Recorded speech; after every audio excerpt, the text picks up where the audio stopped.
What specifically was he suggesting that the U.S. military should do to these protesters? He says, can't you just shoot them? Just shoot them in the legs or something. And he's suggesting that that's what we should do, that we should bring in the troops and shoot the protesters. During his first term, Trump showed us who he was. And just 4 months and 20 days into his administration, he's doing it again, only this time it's 10 times worse. On Friday, I stormed into LA, raiding warehouses, dragging immigrants out of their workplaces, and arresting dozens without warning.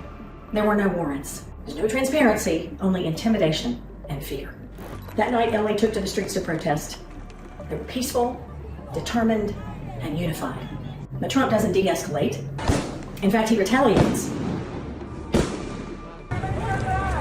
Even though those protests were peaceful, they employed tear gas, flash bombs, rubber bullets. This wasn't crowd control. This was a crackdown. You can't call an ambulance? That's you guys created?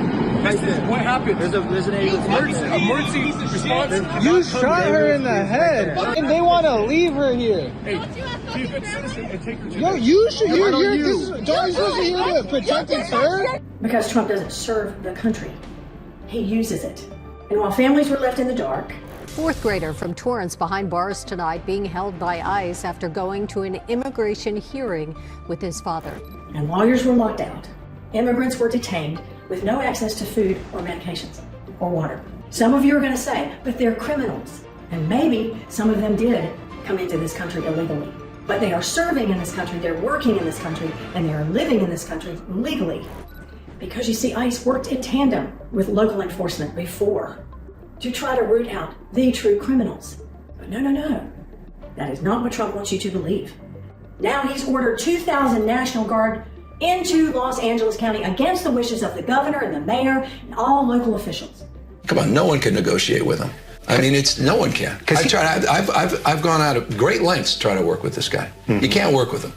You can only work for him, and I'll never work for him. And it's shameful, those that are, and that are complicit in this. Whether you like him or not, you cannot support these intimidating attacks.